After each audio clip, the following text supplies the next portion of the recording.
할렐루야. 오늘 하나님께서 주시는 은혜의 말씀 보시겠습니다. 오늘 하나님께서 주신 복된 말씀은 마가복음 12장 1절에서 12절 말씀 되겠습니다. 신약성경 마가복음 12장 1절에서 12절 말씀입니다.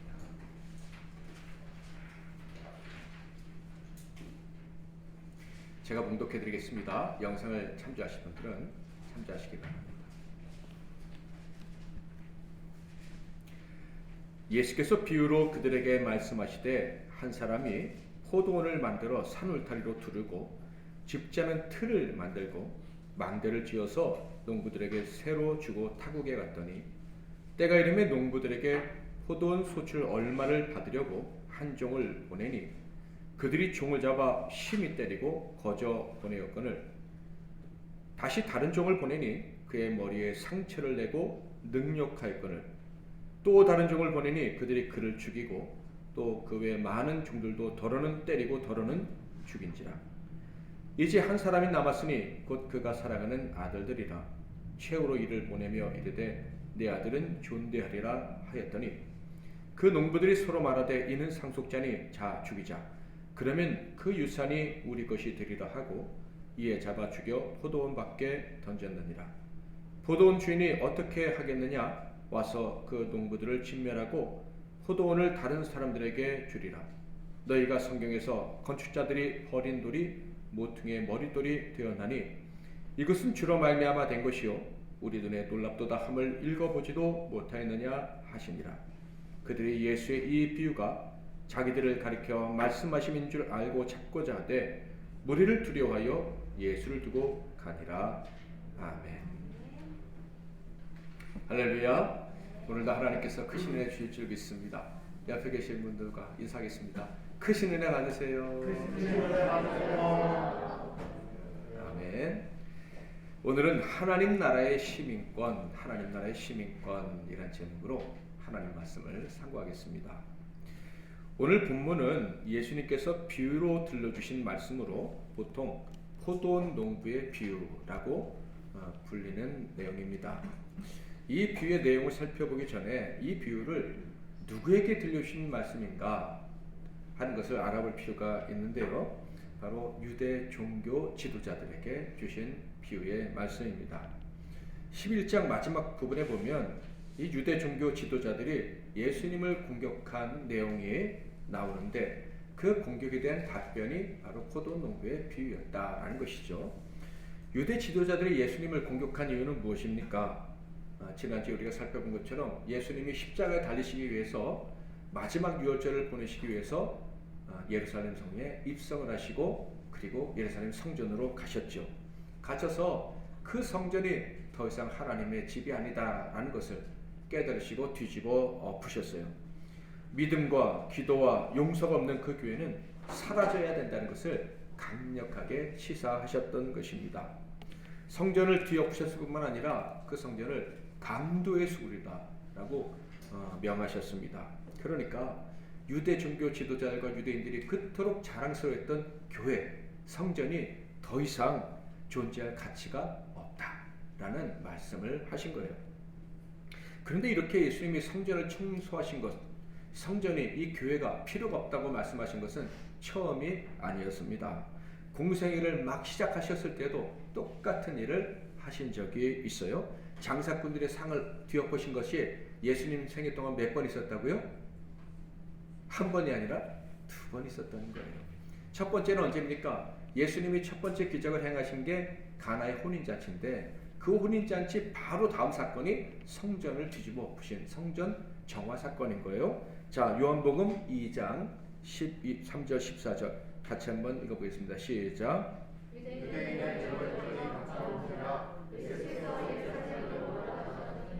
성전 안에서 소와 양과 비둘기 파는 사람들과 돈 바꾸는 사람들이 앉아있는 것을 보시고 그때부터 성전이 너무 더럽다는 것을 보시고 장사꾼들 다 몰아내셨습니다. 산을 막 다 뒤집어 엎으시면서 말이죠. 그리고 그때 아주 충격적인 말씀도 하셨죠. 이 성전을 헐어버려라. 그러면 내가 사흘 만에 다시 세우겠다. 유대인들이 절대 받아들일 수 없는 충격적인 말씀도 하셨어요. 읽어볼까요? 요한복음 2장 19절부터 21절인데요. 예수께서 대답하여 이르시되 너희가 이 성전을 헐라 내가 사흘 동안에 일으키리라. 유대인들이 이르되 이 성전은 46년 동안의 지었건을 내가 3일 동안에 일으키겠느냐 하더라. 그러나 예수는 성전된 자기 육체를 가리켜 말씀하신 것이라. 자, 공생의 초기에도 이런 일을 하셨는데 2년이 지난 후 3년째 또다시 유대인들이 그렇게 자랑스러워하고 신성시하는 성전을 뒤집어 엎으시면서 그 성전에 대한 아주 무서운 적개심을 드러내신 거예요. 그러자 유대 지도자들이 예수의 권위에 대항을 했습니다. 이렇게 질문했죠. 마가복음 11장 27절 28절 그들이 다시 예루살렘에 들어가니라. 예수께서 성전에 거니실 때 대제사장들과 서기관들과 장로들이 나와 이르되 무슨 권위로 이런 일을 하느냐? 누가 이런 일할 권위를 주었느냐?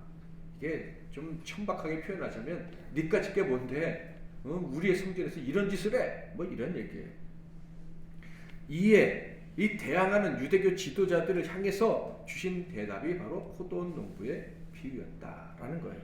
자, 그런데 마태복음에 보면요, 이 비유의 말씀을 듣는 대상들인 유대교 지도자들의 특징에 대해서 가르쳐주고 있어요. 그들은 한마디로 말해서 위선자들이다라는 거예요. 말은 번지르 하고요, 심지어 영적인 것 같고 은혜롭기까지 합니다. 누구보다도 하나님과 하나님의 말씀과 교회에 충성된 사람들인 것 같아요. 그러나 실제로는 그들의 말과 겉모양과는 전혀 다른 존재들이 바로 유대교 지도자들이었다. 그러니까 이 사람들은요, 스스로 속는 자들이에요. 우리는 거룩하고 우리는 하나님을 사랑하고 성전을 사랑합니다 라고 하지만 실제는 전혀 그렇지 않은데 자기들은 여전히 이 성전에 합당한 사람이라고 생각하는 아주 분열증 환자 같은 자들이 바로 이 사람들이었다라는 거예요. 주님은 그들이 위선자들이라는 것을 이 본문의 비유, 그러니까 포도 농부의 비유라는 비유를 들려주시기 전에 다른 비유를 하나 더 들어서 말씀해 주심으로 너희들은 진짜가 아니야, 가짜야 라는 말씀을 주셨는데 그 비유가 마태복음에 나와 있는데요. 바로 한 아버지와 두 아들의 비유입니다. 아버지에게 두 아들이 있는데 이 아버지가 아들들에게 이제 얘기합니다. 작은 아들에게, 큰 아들에게 먼저 얘기했죠. 아들아, 포도원에 가서 좀 일을 하거라. 그랬더니 큰 아들이 네, 알겠습니다. 말을 잘했어요. 근데 둘째 아들은 실수입니다. 안 가겠습니다. 그랬어요. 아마 그때 큰 아들은 곁에 있었다면 이런 생각을 했을 거예요. 저 부려먹심한 녀석 같은 이라고. 아버지 앞에서 어떻게 저런 짓을 해? 그러면서 자기가 더 좋은 아들이라고 생각했겠죠. 그런데 결론은 어땠습니까? 큰 아들은 가겠다고 해놓고 안 갔고, 둘째 아들은 내가 왜 아버지께 그렇게 말을 했을까? 하면서 회개하고 돌이켜서 가서 일했다. 자, 그러자 주님이 이 비유를 들려주신 다음에 질문을 하셨죠. 같이 한번 읽어볼까요? 마태복음 시작. 그 둘 중에 누가 아버지의 뜻대로 하였느냐? 이르되 둘째 아들이니이다. 예수께서 그들에게 이르시되 내가 진실로 너희에게 이르노니 세리들과 창녀들이 너희보다 먼저 하나님의 나라에 들어가리라. 너희들이 더럽다고 하는 세리들과 창녀보다 너희가 더 위선자들이야. 말은 번지르한데 행동이 없으니까. 말로는 뭐 성전도 사랑하고 율법도 사랑하고 금식도 하고 구제도 많이 하지. 그러나 하나님을 향한 참된 믿음도 없고 믿음을 올리는 기도도 없고 사랑의 용서도 없어. 그러니까 너희는 성전이 아니야. 하나님의 집이 아니야. 당연히 너희는 천국의 시민권자도 아니야. 그런데 마치 하나님의 특별한 은혜를 입은 사람들인 것처럼, 특별한 민족인 것처럼 으스대 너희들은 쓸데없는 존재들이야. 이런 말씀하신 거예요. 너희들은 성전에 아무런 권한도 없고 당연히 상급도 없어.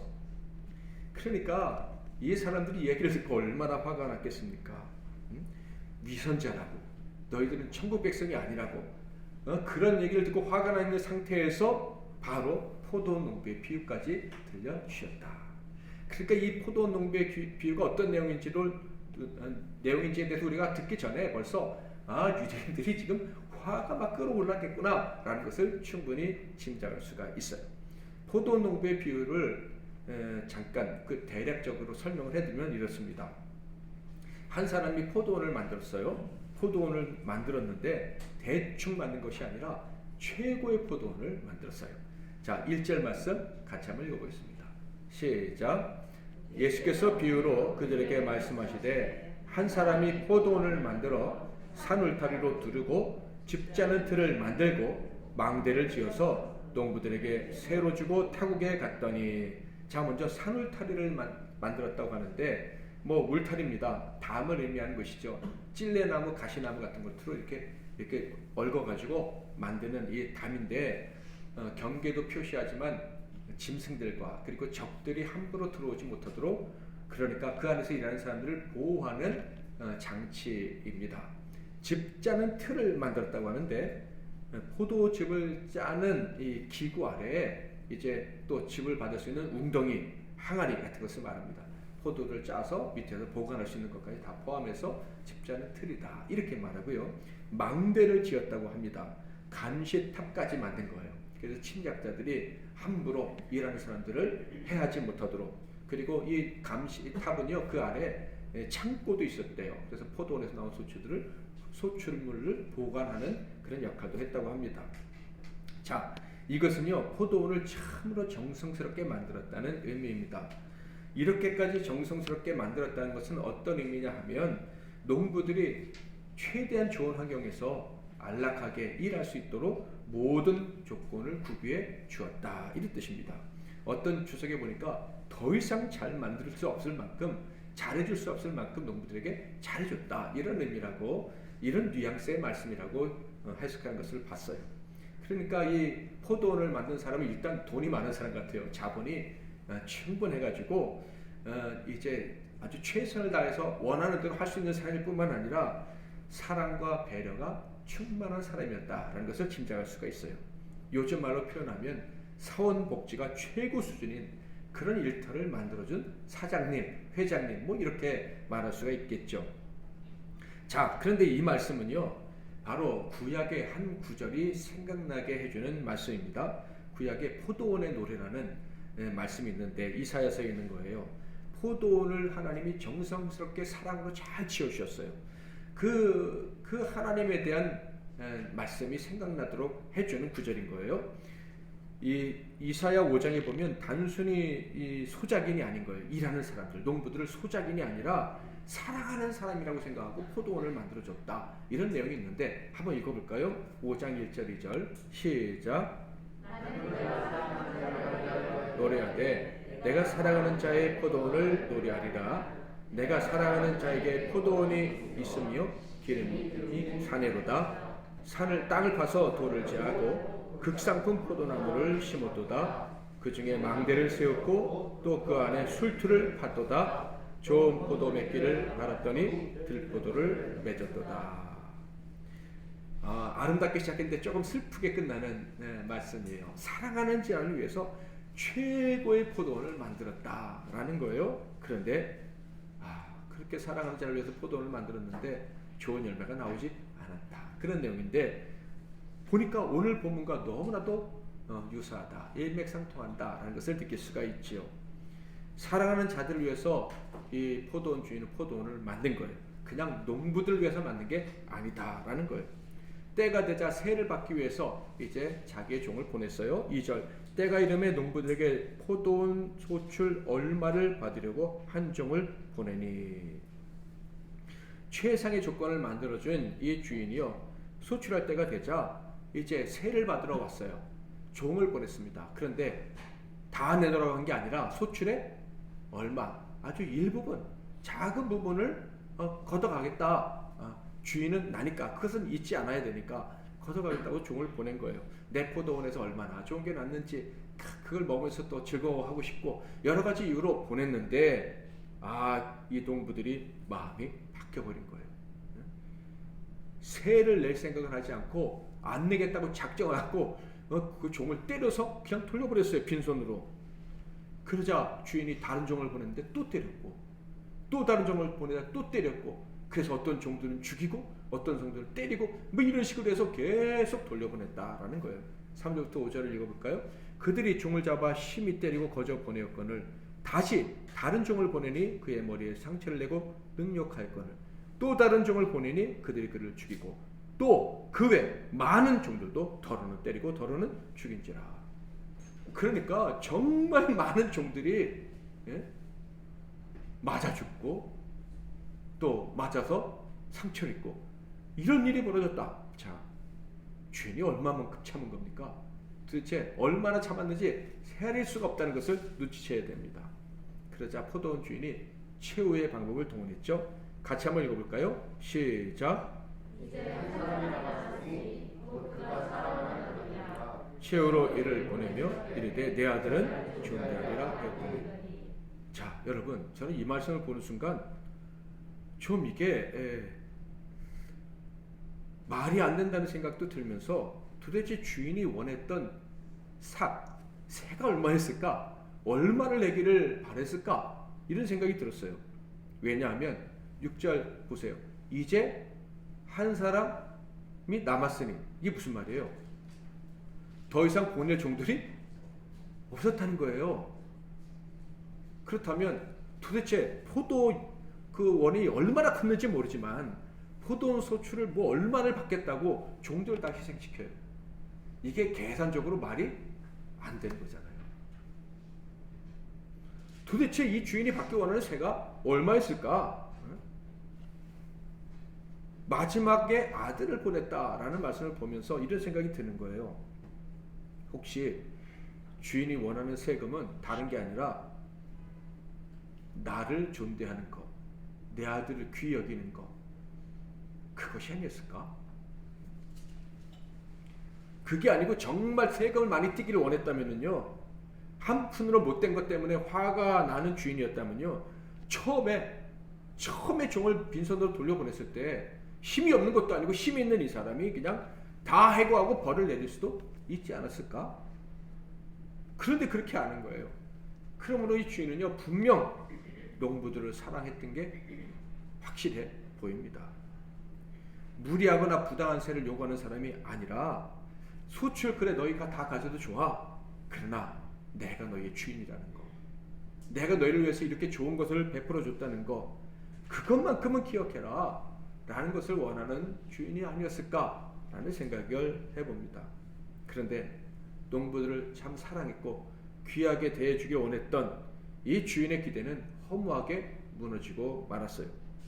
농부들은요, 이 주인의 은혜는 전혀 생각하지도 않았고요, 도리어 아들을 죽이기만 하면 포도원 주인의 상속자가 없어지니까 자신들이 이 포도원의 주인이 될 것이라는 망상에 사로잡히게 됩니다.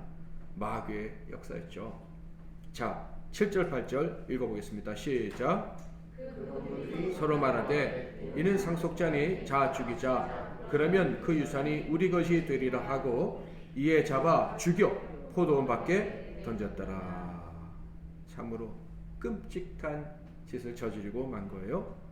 그래서 결국 주인은 처음부터 할 수 있었지만 하지 않았던 일, 사랑 때문에 미뤘던 그 일을 어쩔 수 없이 집행하게 됩니다. 9절 포도원 주인이 어떻게 하겠느냐? 와서 그 농부들을 진멸하고 포도원을 다른 사람들에게 주리라. 결국 주인은 포도원 농부들을 진멸했고요, 처음부터 진멸할 수 있었지만 사랑하는 자들에게 기다렸으나 실패하고 무서운 심판을 내리고 마는 거죠. 그리고 나서 주인은 그 포도원을 다른 사람들에게 맡기기로 합니다. 그러니까 그 농부들에게 주었던 배려, 사랑, 기회, 인내를 다른 사람에게 주기로 했는데 애초부터 포도원에 들어올 수도 없었고 포도원에 들어와서 일할 수도 없었고, 단지 이야 저렇게 좋은 포도원에 들어가서 나도 일할 수 있었으면 얼마나 좋을까, 그냥 막연히 꿈만 꿨던 그 사람들에게 주기로 결정을 했다라는 거예요. 비유를 말씀하시는 예수님은 그 사람들, 그러니까 농부들이 쫓겨난 그 자리에 들어갈 사람들이 누구인지 말씀하셨는데 그 사람들은요, 건축자들이 버린 돌과 같은 자들이다. 갑자기 뜬금없이 포도원 이야기를 하시다가 건축에 관한 얘기를 하시는 거예요. 자, 10절 같이 한번 읽어보겠습니다. 시작. 번쩍 버린 돌이 모퉁이의 머릿돌이 되었나니. 자, 지금 갑자기 주님은 농부들이 버린 돌이 아니고 필요한 돌이었다라는 의미의 말씀하신 거예요. 그러니까 여기서 우리는 짐작을 할 수 있죠. 아, 이 말씀이 교회와 관련된 것이구나. 앞에 무너뜨려버린 교회와 관련된 말씀을 지금 여기서 또 하시는 것이구나 라는 것을 짐작할 수가 있어요. 자, 그러면 건축자가 버린 돌이 어떤 사람들입니까? 포도원에 들어와서 일할 수 없었던 그 사람들은 바로 이방인들인 거예요. 유대인들이 절대 들어올 수 없다고 생각했던 사람들. 앞에서는요, 이 이방인들과 비슷한 사람들이 등장했어요. 누구죠? 예수님 품에 안겨서 예수님의 복을 받을 거라고 상상도 못했던 누구? 어린아이. 그러니까 어린아이, 이방인, 절대 주인공이 될 수 없는 그 사람들이 천국의 주인이 되게 해주시겠다. 너희들은 이 성전이 무너지는 것과 함께 쫓겨날 것이고 이 성전의 주인은 어린아이 그리고 이방인과 같이 원래 자격 없던 사람들이 차지하게 될 거야 라는 말씀을 하신 거예요.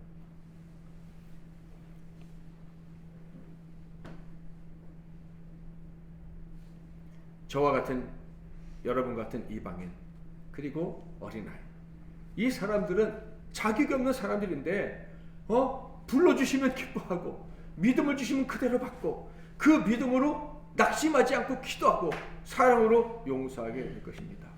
그 사람들이 진정한 교인이고 그 사람들이 진정한 교회고 그 사람들이 있는 곳에 내가 임재할 것이므로 그것이 성전이다 라는 말씀을 예수님께서 하셨다라는 거예요.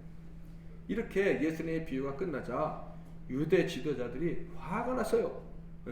포도원 주인은 하나님이라는 거, 그리고 자신들은 하나님을 대적한, 그래서 계속 하나님이 보내신 종들 선지자들을 죽인 사람들이고, 그리고 이제 그 아들이라고 자칭하는 예수를 죽일 사람이라는 그런 얘기를 지금 예수가 했다는 것을 눈치를 챈 거예요. 게다가 다음에 이어지는 구절들을 보면 이 사람들이 느낀 거예요. 뭘 느꼈냐 하면 백성들이 자신들을 보는 시선을 느낀 거예요. 그래, 우리 지도자들은 언제나 선지자들을 박해했어. 하나님이 보내신 선지자들을 계속 죽이고 다치게 했었지. 맞아, 저 말이 맞아. 그러니까 이제 우리가 어제 환영한 그 진정한 왕 예수도 죽일 거야 라고 자신들을 지켜본다는 것을 느낀 거예요. 그래서 분했지만은 당장 예수를 죽일 수가 없었던 거예요. 그래서 다른 계략을 짰죠. 어떤 계략입니까? 바로 시민권과 관련된 문제를 제기한 거예요.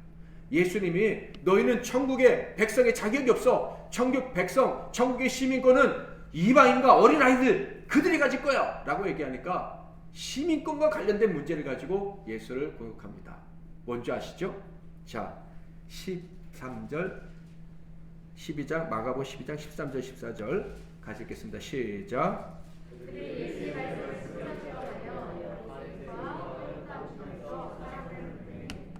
와서 이르되 선생님이여 우리가 아노니 당신은 참되시고 아무도 꺼리는 일이 없으시니 이는 사람을 외모로 보지 않고 오직 진리로서 하나님의 도를 가르치심이니이다.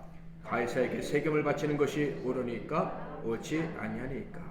뭐 예수님은 참되시고 뭐 꺼리는 일이 없고 뭐 편견이 없고 그리고 진리로서 도를 가르치고 이건 다 헛소리인 거예요. 이건 다 위선된 말인 거예요. 그들이 말하고 싶은 핵심은 가이사에게 세금을 바치는 것이 옳습니까? 옳지 않습니까? 그거에 대한 답변만 원했던 거예요.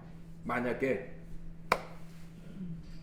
야, 우리가 하나님의 나라 백성인데 감히 로마가 우리나라를 잡아먹고 우리에게 시민권을 주면서 그 대가로 세금을 내라 해? 절대 안 돼! 그러면 어떻게 하면 돼요? 예수를 로마의 반역자라고 신고해서 죽이는 거예요.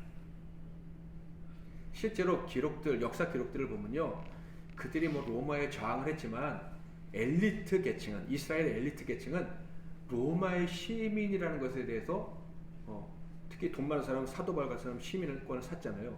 그래서 시민이라는 것에 대해서 자부심을 가졌고 정당한 세금을 내는 사람들은 아주 큰 자부심을 가지고 있었대요.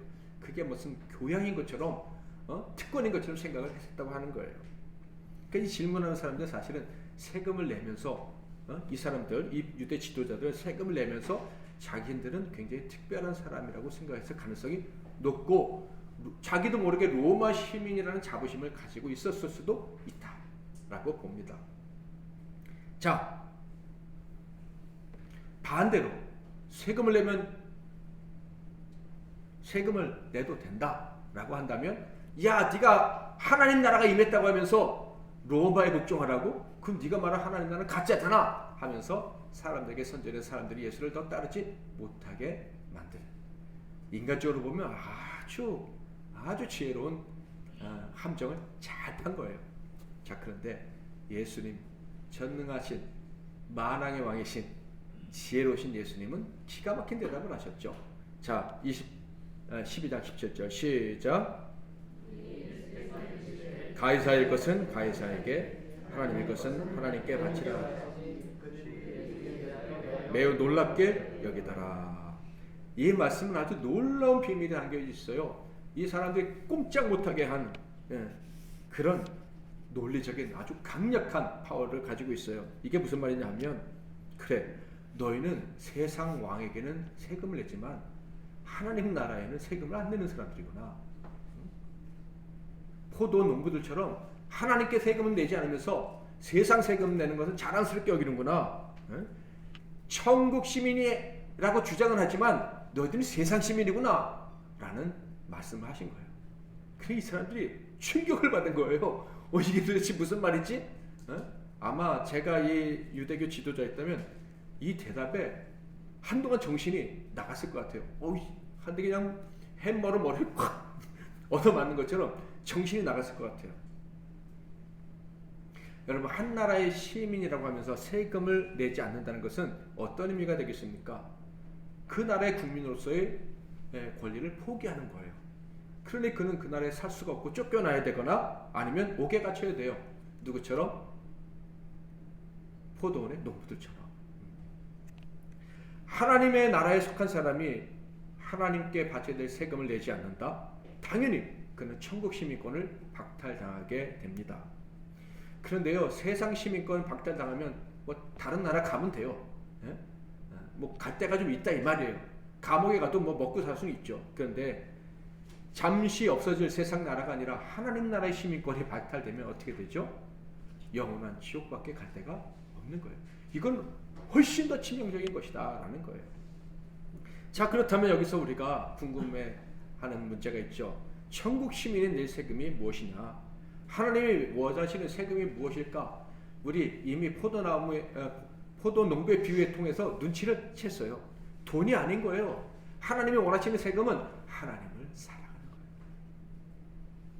그분을 경외하는 거예요. 달리 표현하면 어린아이처럼 믿음을 주시면 그대로 받는 거예요. 내가 너의 아버지다 그러면 그냥 받으면 되는 거예요. 네가 믿고 기도하면 내가 다 응답해 줄게 하면 아멘 하는 거예요. 그리고 하나님이 우리를 용서하시고 사랑하신 것처럼 우리 형제자매를 용서하고 사랑하면서 함께 살아가는 거예요. 아멘. 이게 세금인 거예요. 그것만 내면 천국 시민권은 절대 빼앗기지 않는다.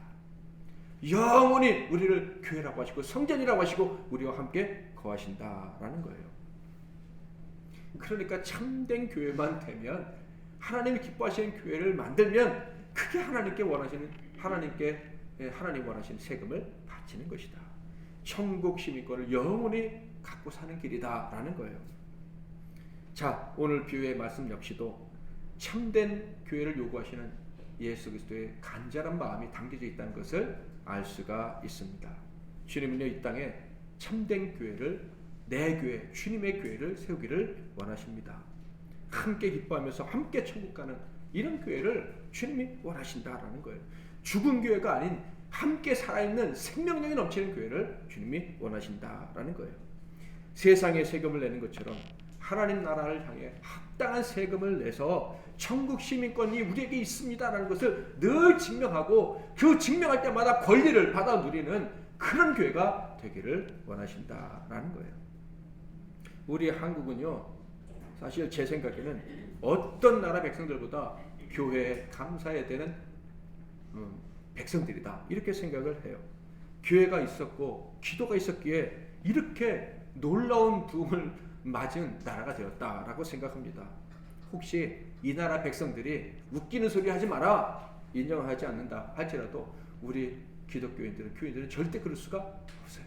우리는 알아요. 하나님의 은혜, 즉 교회 중심의 신앙생활을 해왔던 이런 엄청난 특권이, 이 전통이 우리를 이렇게 복되게 만들었다는 것을 알 수 있습니다. 저 하나만 할지라도 이 교회에서 내가 자랐기 때문에 이렇게 건복을 받았구나 라는 생각을 늘 하고 있어요. 학계 선지자가 뭐라 그랬습니까? 교회를 세우면 모든 복이 그 교회를 통해서 너에게 갈 것이다 라고 말씀을 하셨잖아요. 우리 믿는 자들은, 이 교회를 중심으로 생활하는 사람들은요, 얼마나 큰 특권을 가지고 살아가는 사람들인지 늘 기억하고 감사와 찬송을 올려야 하는 거예요. 이것을 안다면 교회를 더욱더 사랑해야 됩니다. 진정으로 사랑해야 됩니다. 말씀드린 것처럼 온전한 생명을 바치는 교회가 되도록 하기 위해서 늘 함께 있어야 되는 거예요. 아시다시피 우리의 복은 어디로부터 옵니까?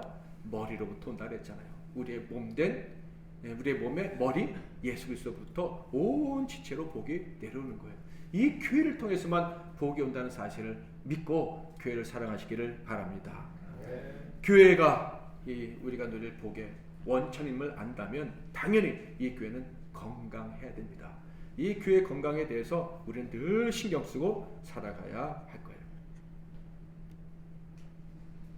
저와 여러분은 진짜 교회를 만들고 싶은 꿈, 하나님 나라가 맞구나, 하나님이 임재하시고 다스리시고 복 주시는, 그래서 그 안에 있는 사람들은 언제나 행복하고 믿음으로 기도하고 응답받고, 그리고 서로를 진심으로 사랑하는, 서로를 위해서 소금이 되어줄 수 있는 그런 교회를 꿈꾸면서 3년 전에 여기에 왔습니다. 그런데요, 2023년 2월 한 달만 지나면 만 3년이 꽉 찹니다. 그러니까 이번 한 달은 정말 특별한 한 달이 될 것 같아요. 우리의 믿음을 돌아보고 우리가 진심으로 믿음으로 기도하고 있는지를 또 한번 확인하고, 그리고 우리가 진심으로 사랑하고 있는지를, 그래서 서로 용납하고 있는지를 점검하면서 우리가 참된 교회의 길을 가고 있는지 돌아보는 한 달이 되었으면 좋겠습니다. 아멘 안 하실까 자꾸. 물을 마시라고 뒤에서 사인을 주세요. 근데요, 오늘 청년들이 학생, 어린이, 청년이 다 합쳐가지고 오늘 우리 성도들을 위해서 음식을 준비를 했습니다. 왜 준비하냐 그랬더니 우리 집사님, 권사님들이 우리를 위해서 그렇게 사랑을 베풀어 주셨는데 우리가 뭔가 보답을 해야 되지 않겠느냐 하면서 몇 주 전부터 회의하고 막 그러면서 어제 또 막 하루 종일 와서 준비하고 드디어 이제 조금 있으면 나옵니다. 기가 막히게 맛있을 것 같아요. 근데 그 엄청난 사건이 어른들만 사랑으로 섬기는 게 아니라 아이들도 사랑으로 섬기는 이 사건이 3년의 마지막 달 오늘 있습니다. 저는 이게 우연이 아니라고 믿습니다. 하나님이 우리 교회를 정말 기뻐하시고 우리에게 놀라운 계획을 가지고 계시다라는 증거라고 생각이 됩니다. 아멘. 그래서 마음이 기쁘고요. 이 마지막 달을 맞이하면서 저도 기도 제목이 참 많이 있는데 마음의 평안이 사라지지 않고 늘 계속된 기대와 확신이 있어요. 우리 이번 마지막 달 하나님이 어떻게 행하실지 기대하면서 특별히 기도하는 한 달이 될 수 있기를 바랍니다. 믿음의 기도, 그것이 하나님이 기뻐하시는 세금인 거예요. 그리고 우리가 살아가는 것, 이것이 우리가 천국 시민권을 가지고 있다는 확실한 증거예요. 저와 여러분은요, 어떻게 보면 버림받은 돌, 그렇죠?